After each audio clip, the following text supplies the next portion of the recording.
ప్రస్తుతం ఇంజనీరింగ్ అంటే computer science అనే ముద్ర పడిపోయిందని, కానీ ఇతర విభాగాల్లో ఎన్నో అవకాశాలు ఉన్నాయని, వీటిపై కూడా దృష్టి పెట్టాలన్నారు ఉన్నత విద్యామండలి చైర్మన్ బాలకృష్ణారెడ్డి.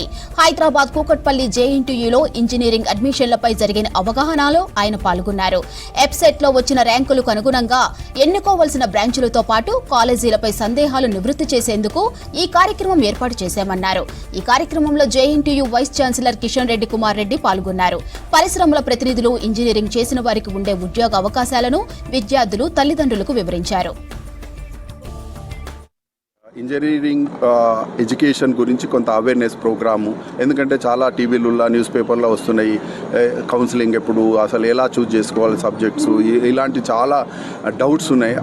ఆ సందర్భంలో మేమేందంటే higher education council in collaboration with JNTUH ఈ వన్ డే ప్రోగ్రామ్ పెట్టి ఈరోజు చాలామంది ఆల్మోస్ట్ 1000 మెంబర్స్, స్టూడెంట్స్, పేరెంట్స్ వాళ్ళందరూ ఉన్నారు. వాళ్ళ యొక్క డౌట్స్ను క్లారిఫై చేసే ప్రయత్నం చేస్తాము.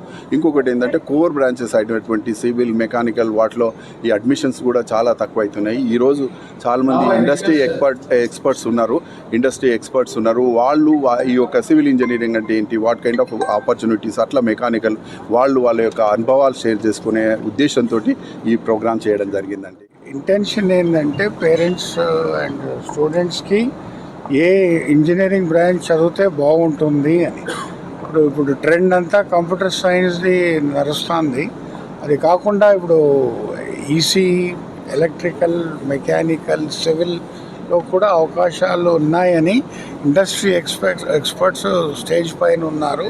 ఇప్పుడు పేరెంట్స్, చిల్డ్రన్ వాళ్ళు క్వశ్చన్స్ అడిగి వాళ్ళ డౌట్స్ ఏమైనా ఉంటే, సందేహాలు ఏమైనా ఉంటే క్లియర్ చేస్తారు. ఇప్పుడు టెక్నాలజీస్ కూడా చాలా తొందరగా మారుతున్నాయి. సో ఇవి తెలుసుకుంటే 2029లో ఎలా ఉంటుంది పాస్ అయిన తర్వాత